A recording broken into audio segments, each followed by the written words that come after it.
Okay. Links, let me see here.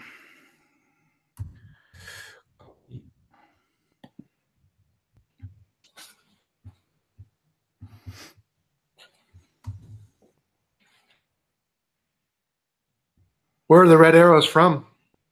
They're based like in the middle of England, the Midlands, basically. So, yeah, we only found out about half an hour ago. So people are, chatting about that currently.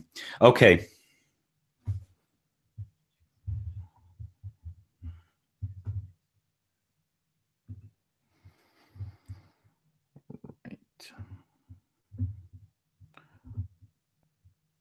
Okay, I've sent you the link via email, so you should be able to get that now. Okay. Let me know when you get it and what you can see. All right.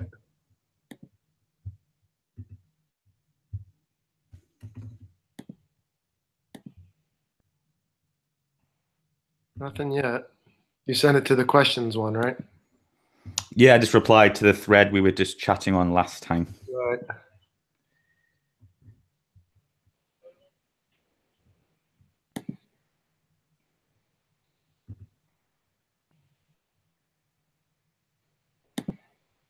Hi, Ian. Yeah, we can see in the chat there. Okay.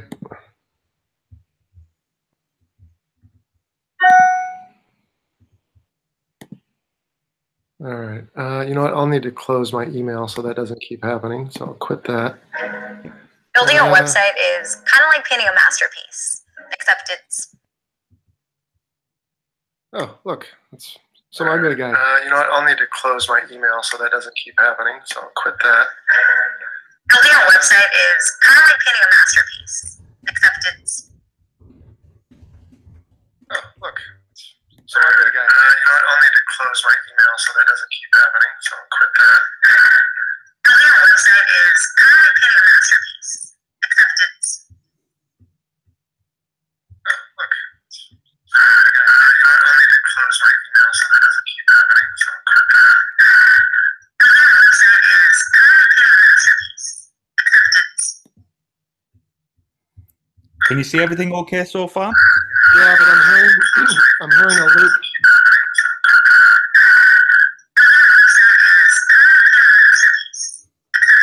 Are you hearing that too?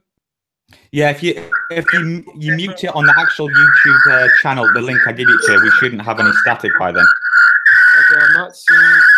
Yeah, Okay, so you're hearing me right now, but I'm not able to hear you because I have it on mute because there's a loop of that advertisement and me saying something about turning my email off. So hold on, I'll turn this back on.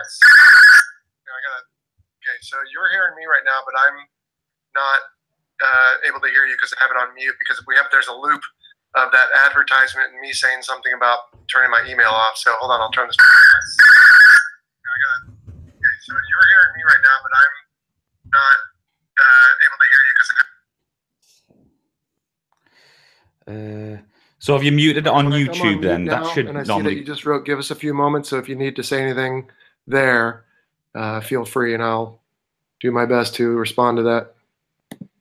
Right, so just, yeah, I'm going to introduce you, but I think it should work now. We shouldn't have any static. You will see lag, like I told you, but if you want to split the screen, it's up to you.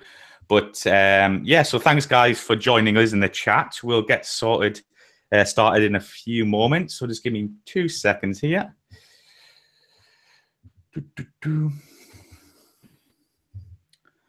Okay, so evening, everybody, and thanks for joining us. As you know, we're here with Vincent Aiello, and he's going to answer your questions about his time flying on the US Navy F-18 Hornet and also the F-16. But to start off with, Vincent, why don't you chat us through your new podcast? How are we doing? Where's it going? Vincent Aiello, and he's going to answer your questions about his time flying on the US Navy F-18 Hornet and also the F-16. But to start off with, Vincent, why don't you chat us through your new podcast? How are we doing? Where's it going? Vincent Aiello, and he's going to answer your questions. All right, Mike, I'm still getting a loop of audio, and I think that's because I had the speaker on. So if you want to just post a quick message there, and we can hopefully get this going, or I can go grab some headphones if that will help. But every time I turn the audio back on, I get a loop of the last few things people were saying. So apologize everyone for the technical challenges here. We're working our way through it best we can. Yeah, so why don't you go and try and get some headphones, see if that makes a difference. And I'll keep them entertained.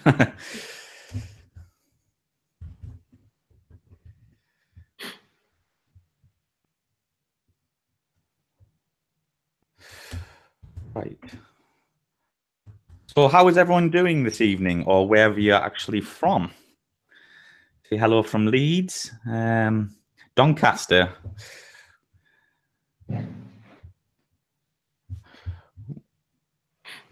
Hey, Mike, if you want to give me a second, I'll step away and grab some earphones and put those in and see if that'll help. I'll go back to putting the audio on. Just 1 second. Yeah, perfect.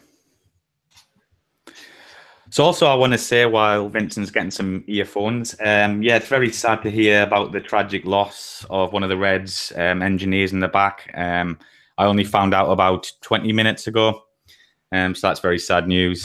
But I heard the pilot's recovering, or he's in hospital getting treatment at the moment. But yeah, fingers crossed, everything's okay on his front. Sad news. I heard the pilot recovering, or he's in hospital getting treatment at the moment. But yeah, fingers crossed, everything's okay on his front. Okay, Mike, I'm back. Can you hear me? I can hear you, yes. Can you hear me? Yes, I can. Right, okay. So it seems like we have no audio background noise now. So yes, I'll start again, everybody. So we are here with Vincent Aiello, and he's going to answer your questions on his time flying the US Navy F-18 Hornet and also the F-16. And he's also got a brilliant new podcast, which I'm sure you're all aware of, which is called the Fighter Pilot Podcast. So Vincent, why don't you talk us through that new podcast and where you're going to head with it?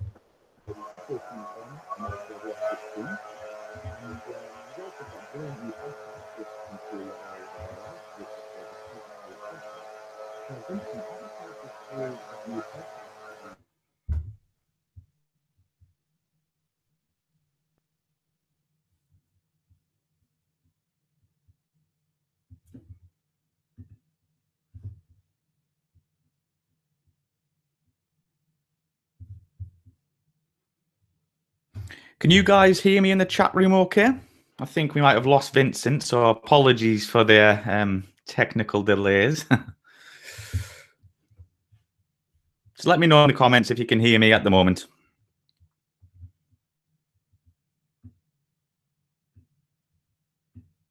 Okay, cheers.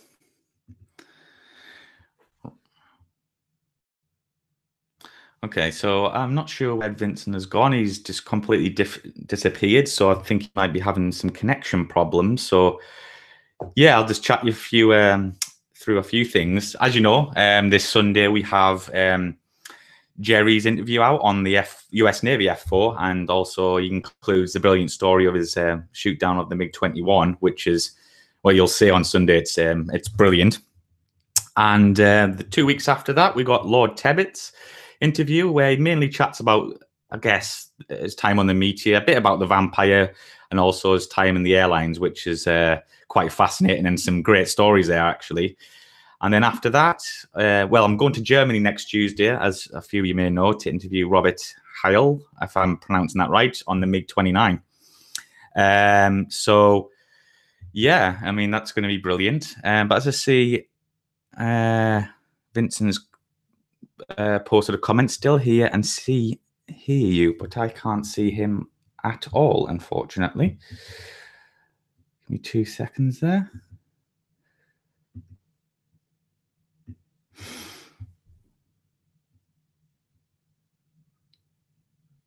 No, Vincent, you're completely gone on my Hangout, but you might pop up again.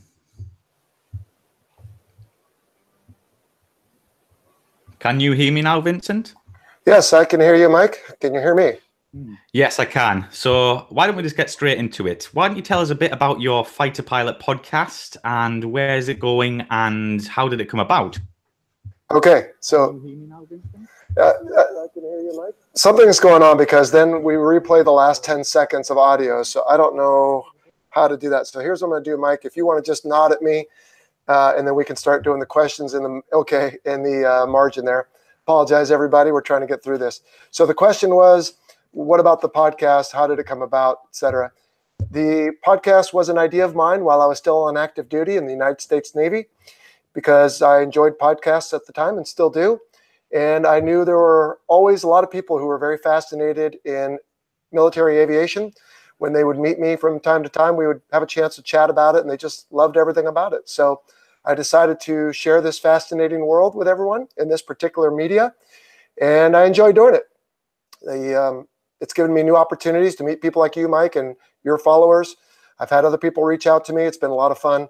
And I'll just keep sharing this information as long as people show up to hear it, and I hope they enjoy what they hear.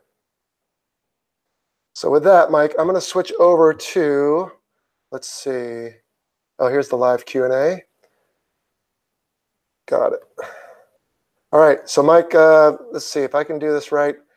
I don't have I'll have to switch back and forth, but let's see what we can see here. So yes, hear you 5x5. Hi there. What is the fastest you've been in a Hornet is the first question I see. The fastest I've been in a Hornet was Mach 1.6. It was carrying no extra fuel tanks or stores, not even any pylons to attach those stores. And I started up at about 45,000 feet, got to Mach 1.2 in full afterburner, and then pitched the nose down to about 45 degrees and stayed in that attitude as long as I could stand it. And I think I saw Mach 1.6. I did hit Mach 1.93 in an F-16. That was a lot of fun as well. What is the most difficult adversary you've tackled? Well, probably when I was an adversary, tackling another F-18, frankly. But the F-22, when I was an adversary, I got to fight one of them, and that was pretty impressive. But from the Blue Air perspective, probably any of the advanced threats in the form of the flankers and some of the Chinese aircraft that are out there. Last question from the Freckle Puny is, and what's the deal with those canted out pylons on the Super Hornet? Great question. The story as I know it, may or may not be true, was that they, in development, were having some wing flutter problems. And so the engineers decided that if they just canted the pylons out about 4 degrees, that it took care of the wing flutter and hence the stress problem that they were having. And they swear up and down, the engineers and Boeing do, that it doesn't degrade performance, but we in the cockpit, we all know the difference. Once you start hanging big stores out there like fuel tanks and whatnot, it increases your drag and decreases your acceleration quite noticeably. So apparently it was a stopgap Band-Aid measure, and unfortunately now we have to live with it. All right, let's see here. Another question is, Vincent, have you... Okay. I see. It should only be, okay, got it. We'll just keep going with this for the time being. Let's see. Are we muted here with you, Mike? Yeah, I can still hear you fine and everything. I'm just monitoring everything as we go. 1 second, everybody. I see a microphone. I see that. I see that. Okay. Well, we'll just keep going the way it's working out here. So, all right. The episode with Willie Driscoll was awesome. Thank you very much. I enjoyed that episode as well. Yeah, I appreciate that. We have hopefully more good ones coming for you.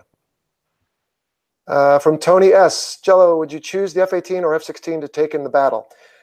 Tony, for me, the F-18, and that's because I have far more experience in that aircraft. I just know it better. If I were to today get called back and be asked to go into combat and they put me in an F-16, well, first off, it would take quite a bit of refresher training. But secondly, I just wouldn't be as comfortable because I don't have the depth of experience. And we're talking 3,300 hours in an F-18 versus about 170 hours in an F-16. So for me, definitely a Hornet. If you took someone who spent maybe half their career in the Navy and then got out and went to the reserves and flew the F-16 and they flew the F-18 in the Navy, they probably would have a different question, a different answer. But for me, definitely the F-18. Griffin, when Hornet enters a, quote, falling leaf, the pilot must remove feet and hands from the controls. Does the flight control system move the controls to recover the aircraft, or do they stay neutral? So good question, Griffin. Just for everyone's background, the falling leaf, as the name implies, when you ever see a leaf fall off a tree, it kind of waddles back and forth on its way down. The F-18, because of its center of gravity and its flight controls and its dimensions, when it departs controlled flight, it used to be very prone to getting into a falling leaf type parameter, and I don't recall all the exact, pitch differences and rate of descent, etc. With recent, and by recent I mean the last 10 years or so, flight control software upgrades, the falling leaf is less likely. But if it does enter it, or if it did then, Tony Griffin, to answer your question, the flight controls would do what the computers felt was needed to get the aircraft out of that. So you might see the leading edge flaps extend to their maximum deflection. You might see the trailing edge flaps move up and down in the rudders. And at that point, you're along for the ride. But it used to be that we had certain procedures that we would do. For example, a stick full forward to help the aircraft if we were upright, stick aft if we were inverted. And that was, again, just trying to convince the flight computer, hey, this is what we think we need. But in reality, at that point, we're just a voting member. So great question, Griffin.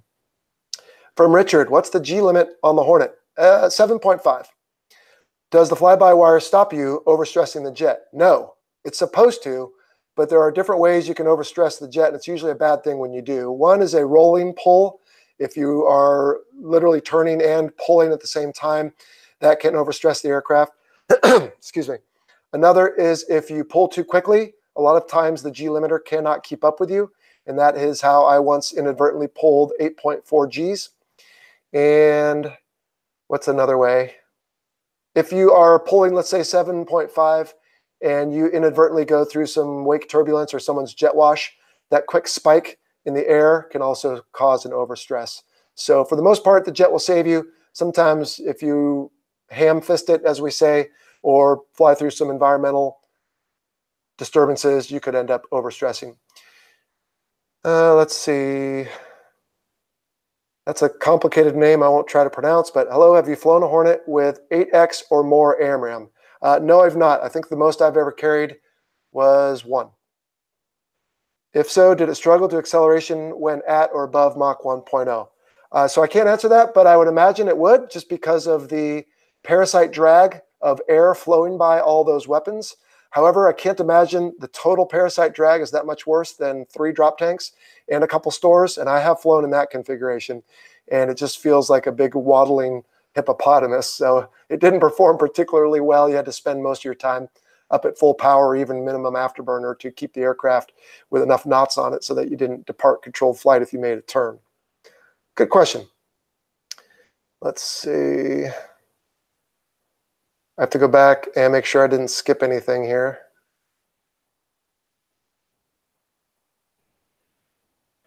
From David, did you consider traps as a terror experience? The first 10 or maybe even 20 or 30, David, yes, absolutely. But as I got more experienced, the day landings became actually kind of enjoyable. And the night landings I never got used to. So I wouldn't say a terror experience. The one exception being the time off of Western Australia in 2005 when the ship was moving from neutral position up 20 feet and down 20 feet, that I decided that that much movement at night was pretty terrifying, and I was glad to be back aboard after that particular attempt, which didn't happen on the first time. My first landing attempt, I missed the entire carrier. The second time, I touched the carrier but missed all the wires. And the third try, I finally got aboard. And when I walked into the ready room, everyone was sitting in there, all the other pilots watching Danger TV, as we call it, and they all clapped and whistled and catcalled for me to welcome me back. So that was a lot of fun, but no, not really. From Adam, Vincent, do Navy aviators generally regard themselves as superior to Air Force pilots because they have the additional challenge of carrier takeoffs and landings? Adam, I won't speak for all. I presume that some do, but humility, as hopefully you've learned if you've watched any or listened to any of my podcasts, is a big part of what we do. So I, for one, would never look over my nose at an Air Force pilot for reasons I've stated in previous interviews, and that is all the time that we spend learning and preparing and training to land on a carrier, Air Force pilots can spend on tactics because their landings are very benign. So I, by no means, think of myself more highly than really any other pilot, let alone an Air Force pilot. But sure, some probably do, and they most likely have attitude problems elsewhere. So good question. From George, in an F-18, what measures would you take if you detected a missile launch such as an S-400 against you? Well, George, that's a fairly easy question, but there's so much that's missing. So, what theater am I in? Am I even over enemy territory, or all of a sudden am I getting shot at from somewhere that I thought was neutral or friendly?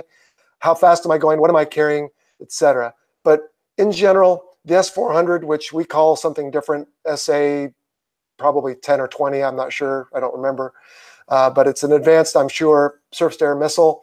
And after taking a split second to clean my garments, I would probably try to defend from that threat using expendables, chaff and flares, as well as, if it wasn't already turned on, maybe an onboard self-protection jammer. But all of those don't work if you don't maneuver the aircraft. So you have to hope that you have the necessary airspeed on the aircraft so that you can try to defend from it. If you recall, if you listened to my interview with Willie Driscoll from last episode, that he was talking about they got hit when they were slow, and any other time when they were fast, they were able to do a turn and defeat the surface-to-air missile coming at them. So in that case, with enough knots, you can maneuver and hopefully try to defeat the missile tracking on you in the end game, because it's just going so fast, you can't handle the turn as you do a last-minute or a last-ditch maneuver to try to defeat it. Good questions. All right, so Mike's giving positive feedback here. That's good. Mike, we'll just keep at this for a while, and then when you may need to think ahead a couple minutes, because if there's questions between, then by the time I get to your statement to wrap it up, it'll take a little bit of time. All right, from Marcel, did you have a chance to have a trip on the Super Hornet? Yes, I have about 700 hours in the Super Hornet. Towards the end of my career, I flew it as much or more than the regular Hornet. So yes, several hundred hours in the Super Hornet. Marcel, if yes, how does it compare to the F-16, especially on turn capabilities? So Marcel, the Super Hornet is better in a slow-speed dogfight than the F-16, but in a slow-speed dogfight where the F-16 is allowed to get its energy back, which it can do very rapidly, then the F-16 would be at the advantage. So two evenly matched pilots in a Super Hornet and an F-16 might end up in a neutral type, low energy, around the circle from each other type of fight, like two children on a merry-go-round. But if one makes a mistake, or if one's slightly better than the other, either one could beat the other aircraft on any given day. Just there's a lot that goes into it. It's not a sure thing. Now, that being said, you take an F-16 or an F-18 and put it next to, an aircraft, maybe say as a Tornado. I don't mean to pick on it, but it's not intended to dogfight really. So, that one's going to be fairly lopsided every time. It's not going to matter much, the experience of the pilot. All right, Tony, Vincent, can you explain what life is like on the carrier when you aren't flying? It's awful. Thanks for the question, Tony.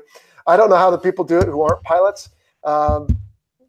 Flying off a carrier when you're deployed is the only thing that makes it sane for those of us who enjoy flying. So it's, if we fly, let's say 5 or 6 days, and then we have a no-fly day, then generally that day gets filled in by meetings and safety updates and NATOPS briefs and various things. And the NATOPS is just the big blue pill.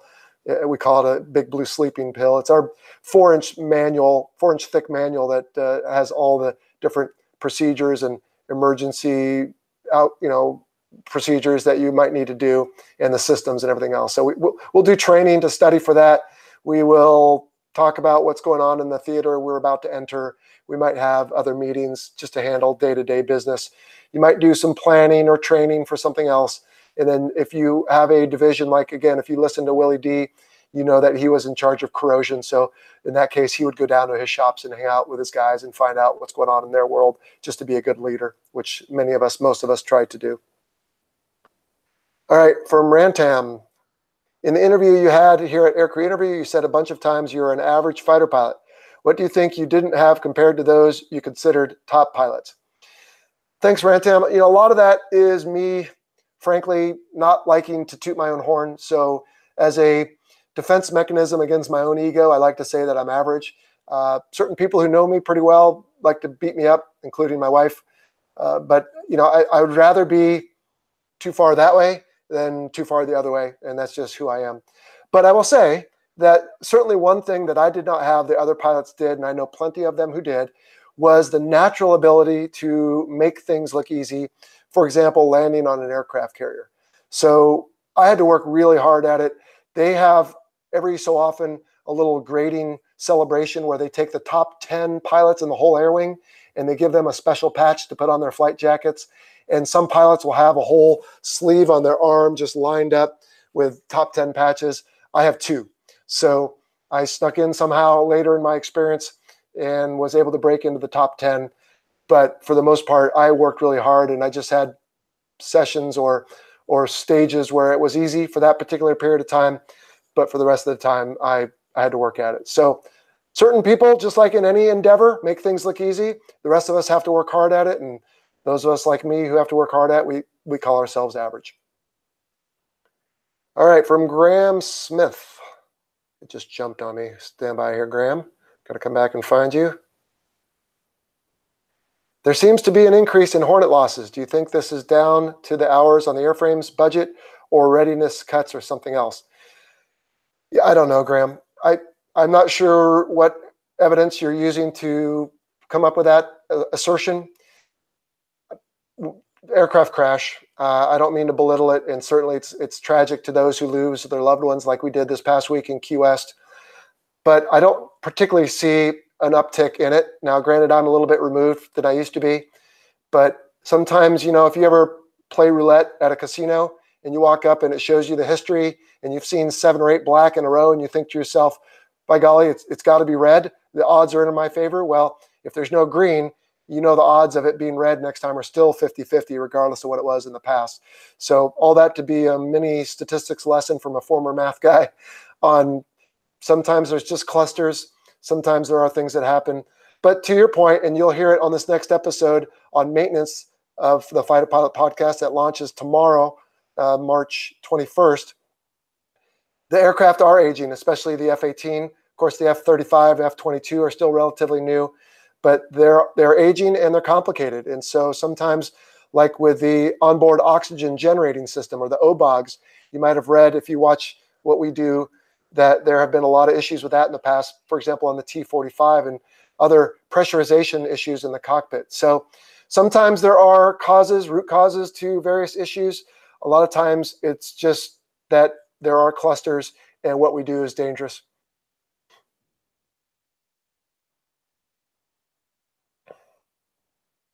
Griffin, rudders toe in on takeoff in the Hornet. Would there be a significant difference in takeoff performance if they did not? Significant? Sure. I don't know how significant, but I know that the engineers put that in there for a reason, and that is to assist with the nose pitch up at slow speeds as we are transitioning from flight to landing and from landing to flight on takeoff. So I've never had it not toe in on me, so I don't know what the difference is.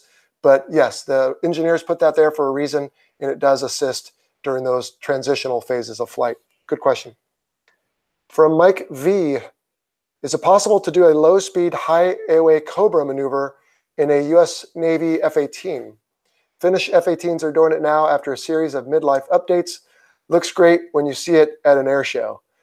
Well, Miko, to be honest, I don't exactly remember what a Cobra maneuver is. I think it's where the nose pitches up very rapidly without the aircraft actually flying up and then going back in the direction it was going before. So we would call that an AOA excursion, or an angle of attack excursion, where you just reef back on the stick and make the aircraft nose point in a new direction, but you don't actually go in a new direction. So just real quickly, if anyone's not familiar, again, I'll be a good fighter pilot here and get out my hands. So if a car is driving on the road and we think of it like an aircraft, it has 0-degree angle of attack. The nose and the road are pointing in the same direction. Taken to another extreme, if I am flying down the road somehow, but I'm pointing straight up, then I am at 90 degrees of angle of attack. So again, 0, 45, 90. So I think what you're talking about is the ability to do some sort of maneuver like that without actually going in that direction. It looks cool at air shows. The tactical significance of it might be somewhat less, but it's not a maneuver I'm accustomed to in the F-18. So I wish I could give you a better answer than that. All right, Richard E. The Rhino has some auto land capability on the carrier, I think. It does. So does the regular Hornet. But it's not hands-free, right? What do you know about auto land capability on the F-35C? So for the last question, nothing. I have virtually no F-35C experience other than how to spell it. Both the Hornet and the Rhino do have a Mode 1, we call it. And actually it is, Richard, hands-free. You could literally couple the aircraft, we use the word couple it up or sync it up with the ship and engage the autopilot and the auto throttles, and it will take you all the way down hands-free to a landing. The only thing you have to do is go to full power at the end in case you miss the wires. So nowadays they have magic carpet. Don't know what that means, but I'm looking to get a guest on the show to talk about that in the future. Which aviation movie is your favorite and consider the most realistic?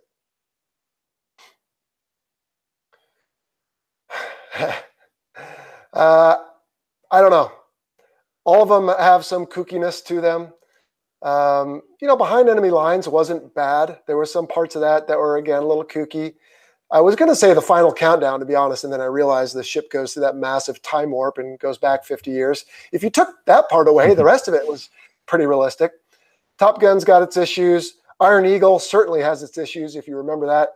Hot Shots, yeah, that's pretty realistic. I don't know, the Freckle Puny. You're going to have to let me get back to you on that one. I'm hoping for one day a break from my normal episodes and bring back one of my past guests, and we're going to crack open a refreshment and put a bunch of names of movies in a hat and pull them out one at a time and talk about highs and lows and funny parts and goofy parts on those movies. So I might encourage you to stay tuned and come back to the Fighter Pilot Podcast for that one. All right, Mike, thanks for the update there. All right, John Ellis. Thank you for the compliment. Appreciate it. Paul, does the F-18 have any stealth capabilities or is it just jamming? No designed stealth capabilities in the regular F-18. We do have, again, some onboard self-protection jamming, and the EA-18G Growler is, of course, the electronic attack variant of the F-18, and it does have jamming capability. Jason, what kind of advice can you give to someone who aims to become an Air Force pilot? Get ready to work your butt off. Do everything you can within your reach to give yourself the best chance to do it. Talk to those who are ahead of you to get whatever information you can on the syllabus and the material. Not me. I've been too far removed for too long, but someone who just went through a year or two ago. Put a smile on your face no matter what happens. Get ready to work hard, if I didn't already say that, and get ready to work hard because it is a labor of love, but it will consume you. I was dating my wife. We met right before I started flight school, and she stuck around with me for 5 years because I told her, I said, look, I'm right now married to flight school. This is something I have to do. Please hang out because I like you and you seem to like me, but right now I can't think about anything else.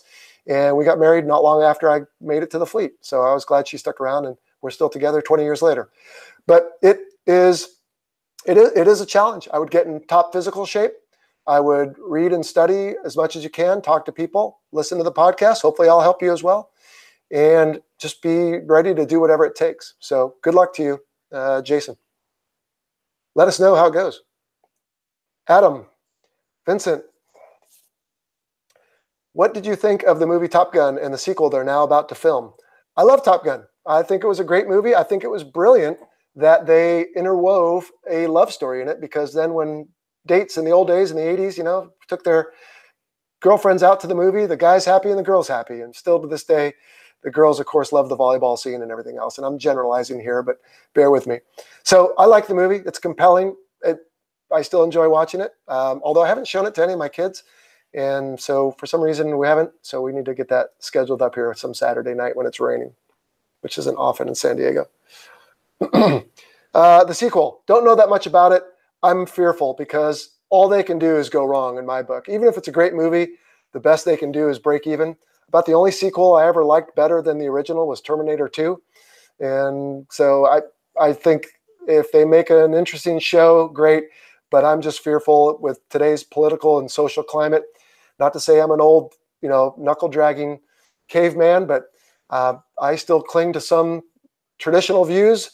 And who knows what message they may have in this. And who knows where they'll take it. But if it's a good movie, I'll be glad to say I was wrong and watch it and enjoy it. So we'll see. All right, given the point of the ladder is... Okay, so you're already telling me. So I haven't heard that, Adam. If it is the fact that Top Gun 2 is going to be about the superiority of the human pilot over US UAVs, as you put it, then again, as long as they make it an entertaining show, then hopefully we'll be in good shape. All right, from John. Let's see. Beth, you're about to let a bunch of people see you in your robe if you come any further this way. All right, sorry, I lost where we were. Here we go.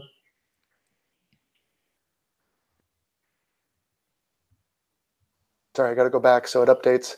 Sorry, folks, I'm going as fast as I can here. Oh, good save there, Mike. Thanks. Okay. All right, from John, thank you. Do you think the NATOPS process is an improvement over the Dash 1 for the F-16? I don't know. We had sort of our own F-16 NATOPS that was assimilated for Navy use, and I was never familiar with the Dash 1 that the Air Force uses. So again, if I find someone in the future, and I can remember this question, who did some time in both, that would be better posed to them, but I apologize, I cannot give you a worthwhile answer for you on that one. From Toby, is there a difference in terms of creature comforts between the older and newer Nimitz carriers? Not really, Toby. They're all more or less the same. Some of them now have internet connections right there in your staterooms, which is great. But for the most part, they're all pretty much the same. The only difference that I ever noticed was on the John F. Kennedy, the older one that's now retired. I think they're making another one and giving it that name.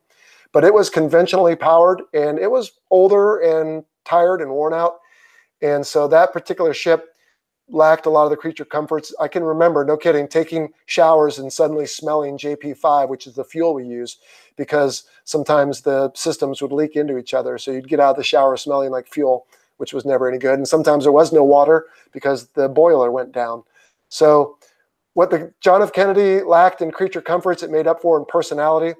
I was on that ship on December 31st, 1999. And if you were of age, you remember the big Y2K concern that they had. Well, they had a big party up on the flight deck. They lowered a fake ball like in New York's Times Square that said 2000. And at the stroke of midnight, the whole left or port side of the ship opened up. The gunners had set up a bunch of 50 calibers and grenade launchers and pyrotechnics, and they let everybody up there and kept us safe with roped off areas so we didn't fall off the ship. But at the stroke of midnight, they lit off for about 2 minutes of shooting guns and grenades and everything. It was a lot of fun. And then, of course, we took January 1st off because we didn't know if Y2K was going to affect all our aircraft. But we tested them all out and flew just fine the next day. All right. From John Nguyen, can you explain why the pylons on the Super Hornet are fitted at an angle? So, John, you're going to have to go back and listen to this. We just covered that a few minutes ago. And the quick summary is because of engineering design and how does it affect Super Hornet performance, it degrades it. Okay, what do you think of the progress of the Russians, Chinese, and indeed the Brits regarding their carrier aviation? I don't really know anymore. I know when I was on active duty, there was a Russian carrier that got sold to the Chinese, and they were trying to get it going. I've lost touch of where they are, but you know, as long as we're not at a conflict with them, then hey, more power to them. We can't tell them not to, and it's a difficult process. I wish them the best as far as figuring it out without too many mishaps, because it is a dangerous pastime landing high-performance aircraft on ships at sea. As far as the Russians go, I'm not sure. And the Brits, I know, have jump jet flat decks with ramps. And as far as I know, they're doing fine. But if someone wants to tighten me up on the fact that they're trying to do something with catapults for fixed wing that aren't jump jets, then help me out. All right, Tony, do you ever land on the carrier with a crosswind component? Does the ship always have to steam into the wind? So, Tony, the ship attempts to steer into the wind the best it can. Once in a while, the ship will have no wind to work with. And so what it has to do is make its own wind. And because the landing area is 10 to 11 degrees canted from the axis of the ship, by definition, when the ship's making its own wind, there is about 11-degree crosswind of approximately 20 knots. So all that means is as you're coming down the groove, you just have to keep making small corrections to the right and you can stay on center line, and it's not all that difficult. Occasionally, if the wind is blustery, then you'll get a little bit of left crosswind, or if we're in constrained waters and we can't get the wind right down the angle of the ship, then we might have a slightly from left to right or port crosswind, and that's an issue as well. Thankfully, as you'll learn on future episodes that I'm working on right now of the Fighter Pilot Podcast, we have fellow pilots that are out on the flight deck watching every single landing. They're called landing signal officers, or LSOs, and they will help us telling us what the winds are, and if we get out of alignment, they can, using standard terminology, get us back on center line with a call for the left or to the right as required. Good question. That's not a dumb question. Hi, I'm hoping to join the Royal Air Force. This is RJ. As a fast jet pilot, I wanted to ask you, how much preparation did you do before you applied to the USAF? RJ, I did not apply to the USAF. I applied to the U.S. Navy and was blessed to have received a position there. So, again, no denigration imposed here or implied, to my Air Force brethren. Somehow, when I was in high school, I didn't know much, and I don't give myself credit for knowing much, but I knew I didn't want to join the Air Force. I think they're a great service. I just didn't see myself as an Air Force person. I was one signature away from joining the Marine Corps, and I would have had a guaranteed slot in Marine Corps aviation, but I knew I didn't see myself as a Marine either, so I kept working at it until I got the Navy, and the rest worked out favorably for me. So anyway, just a bit of semantics there on your question. I apologize. So how much preparation did I do? So we just talked about that. I did as much as I recommended the other fella do. I learned as much as I could. I asked questions. I got myself in top physical shape, and I worked hard at everything I did because it comes down to performance. So good question, RJ. Jonathan, what is the strobe light on the front gear of the Super Hornet that's different from the regular? So Jonathan, when the Super Hornet showed up at the fleet, in the daytime, those landing signal officers I just told you about, what they'll do is, as they're standing, let's say I'm looking that way at the next aircraft to land, well, there's someone who is also looking over here because the aircraft turned in a 180-degree turn at the last second for what the next aircraft is, because we have to set the resistance on the arresting gear correctly to know what's going to land and how heavy it is. So when the Super Hornet came out and it weighs more than the Hornet, if we didn't set it correctly, we would break the landing gear when the jet landed and possibly kill someone or crash an airplane. So they put that strobe on so that in the daytime when we look out, and not we, but the landing signal officers look out and see what the next aircraft is, that they know it's a Super Hornet, and so they can set the arresting gear for that heavier aircraft. That light does not come on at night because at night we use communications, and there's a different strobe light on the tail to let the landing signal officers and everybody else know what's coming down the chute. Okay, Mike, as we get closer, I'll just pause and let you finish up. Ivan, what is the funniest airplane to fly for you? Funniest? Probably the T-34 Mentor. When I was a student, I was, of course, worried about doing well and just nervous that I was going to maybe get kicked out if I did something dumb or crash the airplane. But 10 years after training, I had a chance to fly that aircraft again. And funniest, I guess, is the word, because it's not that we were flippant about flying it. The T-34 Mentor can kill you as quickly as any other aircraft or motorcycle or car, frankly. But just it was fun because when you got in it, you could go places. You were kind of below the radar. I don't mean literally, but just it wasn't as big a deal when you were flying that. So you could just go out. I won't say goof around and break the rules, but it's a fun little airplane, and you got your buddy with you. And typically you go somewhere for currency and proficiency. We would sometimes stop at airfields we couldn't land at in an F-18 and get a sandwich and come back. So I'm not sure if that's what you mean, but to me, that's what comes to mind is, the funnest. Oh, I saw an I in there. Okay, funnest airplane. Probably the F-16. And that was because when I started to fly that aircraft, I'd already had 3,000 hours in the F-18. And it was new and unique. So those of you who have driven the same car for a long time, and suddenly you get a new car and you know how it's just fun because everything's new and the smell and everything else, that was what it was like for me. So to me, the F-16 was fun. Not to mention that thing was like a rocket ship. You don't have the glare, not the glare, but the canopy bow like you do on an 18, the whole canopy is one piece. So you feel like you're sitting on the tip of a rocket being jetted through space, and it's an amazing experience.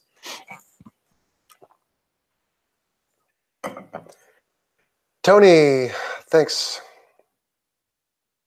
John, there was an update to the flight controls for the Legacy Hornet that improved the high alpha limit of the jet. It didn't improve the high alpha limit. It was still 35 degrees. And I think mainly, John, unless I'm missing the point of your question, it made the jet less susceptible to departing controlled flight, which early on, I had several do that to me. You'd roll and pull one way, and some forces would build up, and suddenly the jet would flip over on you and go the other way. And unfortunately, we did lose some aircraft that way, even while I was at Top Gun in the 2000s. But for the most part now, they've fixed that problem. That's a good thing. How do pilots acquire their nicknames? Okay, so I'm going to refer you to episode 2 of the Fighter Pilot Podcast. And if you're still not sure at that point, then get back to me. How did you get yours? So nobody's asked me that yet. Very good. When I reported to my first squadron, they threw some names up on the board. And, excuse me, they just tried some different things. You know, there were some things I wanted to be, but of course you don't get to choose your own call sign. And at some point, someone just liked the way that Aiello rolled off the tongue. And so it was almost Chachi for a while. We had a Happy Days ready room going, but Jello just seemed to stick. So that's how I got mine. What would I think if someone insisted on being referred to as Maverick or Iceman? It doesn't really work that way. I mean, the only one who can insist is an admiral or flag officer, as we talk about on that episode, and you can't argue with them.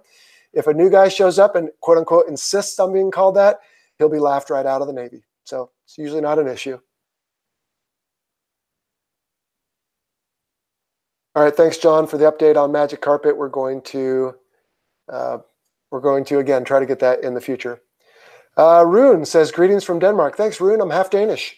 I do get there from time to time, but it's been, 10 years, I think, since I was there last. The other half is Italian, hence the name.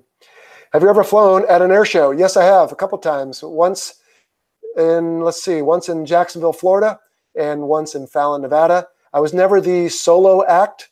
I was always part of like an air power demonstration where we simulate attacking the field or doing other parts of the show. And I will tell you real quickly, 2 things that happened when I did the air show in Fallon, Nevada, about an hour east of Reno. On the same flight, 2 things stuck in my mind I'll never forget.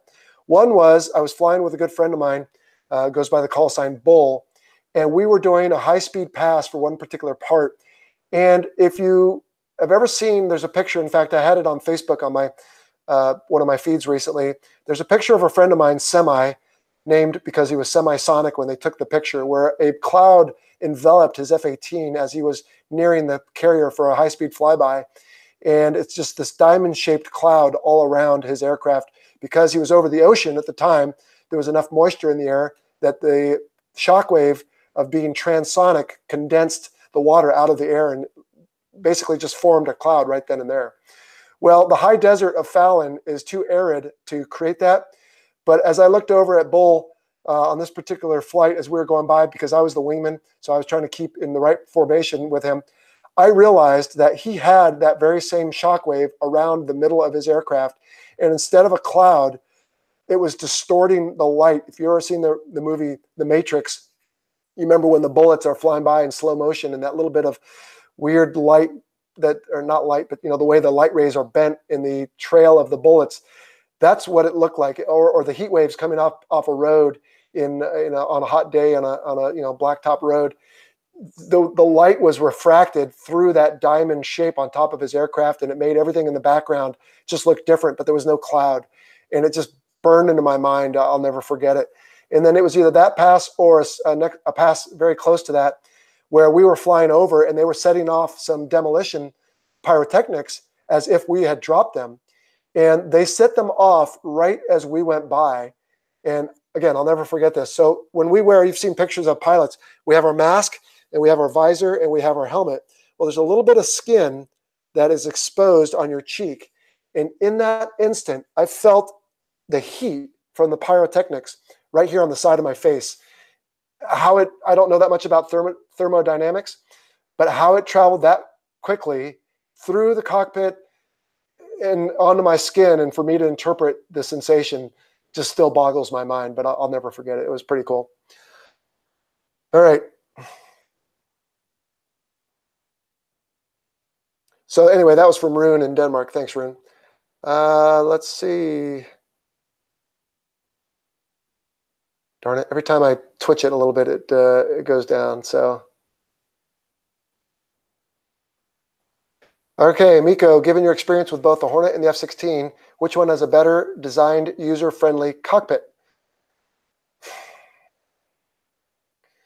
I would say they're about the same, Miko, as far as the ability to do hands-on throttle and stick. Each of them are comparable. I would say, though, the better ergonomics from just pure pilot comfort would be the F-16 because the seat is reclined, the ejection seat, at 30 degrees. However, because of that, there is some extra stress because you hold your neck forward. That happens at the high Gs. And also, that would never have worked at a carrier because you won't sit up enough to be able to see the flight deck when the nose of the airplane is pitched up. So if I had to put my money on, not money, if I had to put my vote on one of them, I guess I would say the F-16. The seat was more comfortable and it was reclined. I felt like I was sitting in a recliner in my living room. What is the difference between the F-18, asks Paul, and the F-18 Growler? So Paul, it's the EA-18, so it doesn't have the letter F in it, but it was taken from essentially the FA-18F two-seat Rhino or Super Hornet. So what they did was they took off the wingtip launcher rails and added some jammer pods. They increased the size of the multi-purpose functional display in the back seat for the ECMO instead of WISO, Electronic Countermeasures Officer instead of Weapons Systems Officer. And there are a few other differences that I'm not completely familiar with. I never had a chance to fly the Growler, but it's mostly for simplicity, and some who fly the two will probably correct me, but for the most part, the distinction is it is a Super Hornet two-seater that's been modified for electronic attack. From LZ, under rough sea conditions, how do you coordinate a safe touchdown altitude during a heavily pitching deck? So LZ, if you've been here, you heard me talk earlier about the LSOs. When the conditions are adverse, whether it be darkness, clouds, rain, wind, snow, or pitching deck in your example, those LSOs are your lifesavers, and you buy them the first round in every port when they save your rear ends because they are out there telling you what's going on and being directive with you. Power is one call they'll make. If you need to add power to the aircraft, you don't second guess them, you add power. If they tell you to come left or right for lineup, you do that. And they're the ones who bring you down safely. And, you know, when the weather's good and they give you a landing grade that you don't think you deserve, well, then you might have some brief, you know, ribbing or disgust or angst on your part. But boy, do they earn it back on those nights or days, even when the ship is moving a lot. So it's the LSOs that coordinate it. Brian, any interesting nights around the boat that spring to mind? Yes, if you get on YouTube, look for a PBS special called Carrier.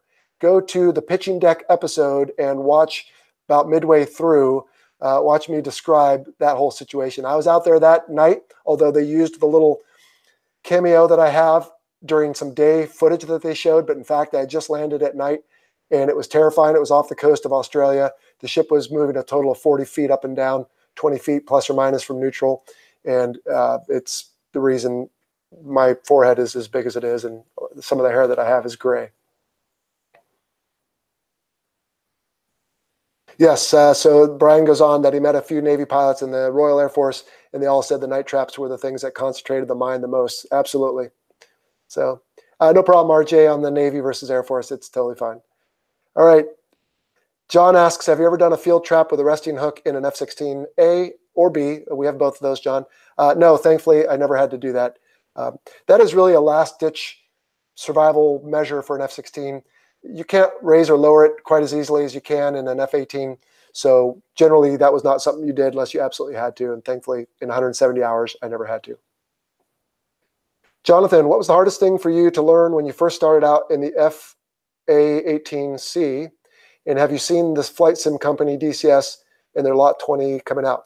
So yes, I have seen the flight sim company. They've reached out to me to help. Other people have said, hey, you should get involved. Still looking at that as a possibility.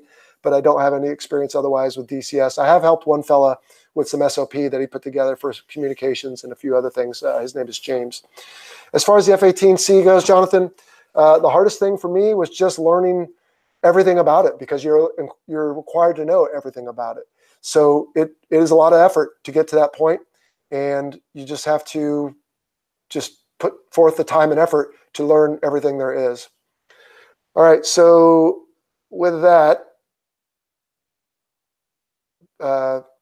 Mike, we're looking at about 8 minutes prior here, and I think you had said, oh, I think it looks like it got cut off anyway. So Mike, I hope this doesn't screw everything up. I'm gonna turn audio back on and stop talking for a second and let you jump in here. Okay, yeah. So Vincent, I'll give you a few more questions. Let's go right up until the hour, and then at 8 UK time, I'll take over. So you've got roughly about 7 minutes left. Okay, yeah. So Vincent, I'll give you a few more questions. Let's go right up until the hour, and then at 8 UK time, I'll take over. So you've got roughly about 7 minutes left. Okay, I'm gonna have to mute you again because I heard all of that twice. Okay, that's fine by me. If there's more questions, that's great. I'm also simulcasting with my Facebook friends, and I might not have told them that I wasn't going to answer their questions. So while we're waiting on yours, Mike, I'll look over and see who's here. Apologize to those of you in my normal audience. Let's see. Good morning from Australia. So Chuck asked, what was your longest single flight in a Hornet, and how sore were you after it? Chuck, that was over Iraq, and it was probably about 6.5 hours, and you get a little sore. You've got the G suit. If you remember from that one episode, you can push the button to massage your legs a little bit, but when you get out of that, you're definitely sore because you can't get up while you're in a seat for that long. And it was probably more like 7 hours because you have to start up 30 minutes prior, and then after you land, you move around on the flight deck until they get you done. All right.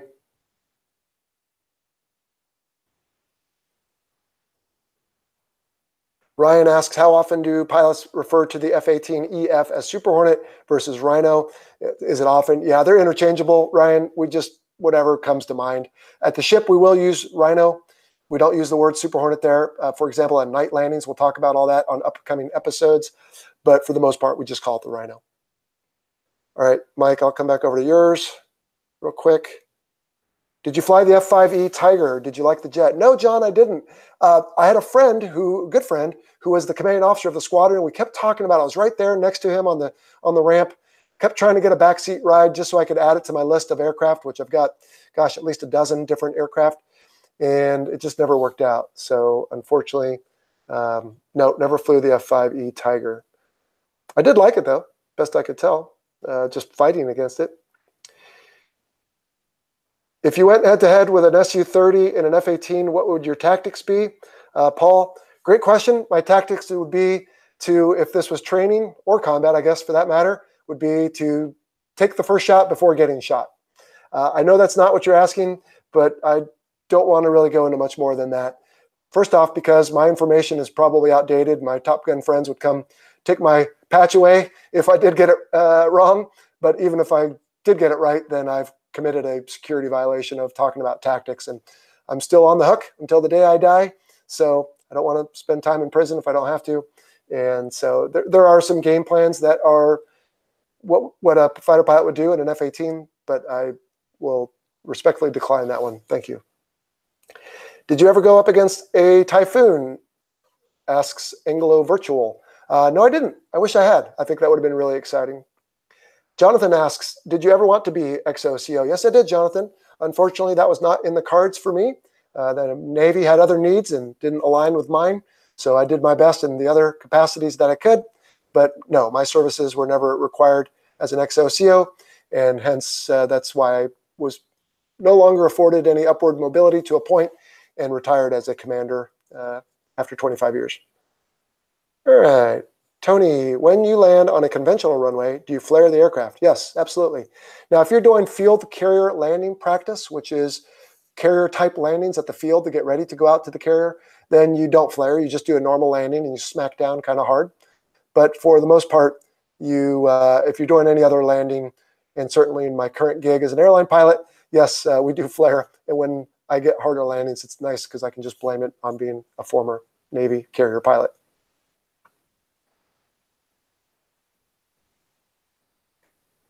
All right, a couple more minutes. Mike asks, did you ever perform the pirouette maneuver in the F-18? If so, did this help you get an advantage position in ACM? Yes, it did.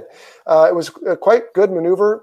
And for everyone who's wondering, it's almost like a hammerhead stall. If you've ever been to an air show and watched one of the propeller performers do that, they do it quite frequently. A pirouette maneuver allows you to rapidly reposition your aircraft and the nose. And it was very useful when your adversary was below you. If he was above you and you did that, well, then all you did was turn your 6 o'clock to him, and that usually didn't work out too well. Yeah, no problem, Paul. I appreciate you letting me off the hook. Thanks. What aircraft do you fly now in your airline job? I fly the Boeing 717 or 717. It's like a glorified DC-9 that Boeing bought and upgraded the flight deck. And it's nice because it doesn't go very far, so I don't like to sit for very long. About 2.5 hours was my most recently long trip, and that was from Seattle to Phoenix. Carries 110 passengers. All right, we're down to about 2 minutes. And Mike, I think I got your point there. Let me just make sure on my guys over here. And we'll have to do another one for everyone on my. Hey, Scott. Good to see you, buddy. Hope you're doing well. Let's see. What is the process like for a naval aviator NFO to become a JTAC and complete a tour as one? All right, so this will be our final question. So JTAC, again, is the person who's a Joint Terminal Area Controller. And that is a process of ground school. And then if you want to be a FAC-A, several flights, about close to a dozen. And it takes several months and a lot of training. So it is definitely a convoluted, I shouldn't say convoluted, that has a negative connotation to it, but it is an in-depth process, Devin. Thanks for that question. Very good. All right, so Mike, I'm going to give a little send-off here, and then I'll stick around for one last second. But again, every time I turn the audio on to hear you, it creates this weird loop. But I appreciate the opportunity to be here. Appreciate the great questions, everybody. This has been a lot of fun. This is why I do it, because I know there's people out there who enjoy it, and I enjoy sharing. I served freedom-loving people in the United States and all over the world for 25 years, and for me, this is another way to serve. And so I'm appreciative of the fact that people respect this and enjoy it. So I'll keep doing it. My website is fighterpilotpodcast.com. It's all one word. The show can be found anywhere you can find podcasts. That's on iTunes, Stitcher, Spotify, Google Play, and there might be others, but that's what comes to mind. And we have a Facebook profile or page, I should say. We have Twitter, we have Instagram. We're all over the place. Email is questions@fighterpilotpodcast.com. And we have a listener line. It's in the US. It's 877-MACH, M-A-C-H 101. That's 877-622-4101. So by all means, reach out to us, say hello, ask a question. You might hear it on the show. And with that, again, I want to thank you. And Mike, I'll stand by here for a second. I'll unmute and see if you got anything else.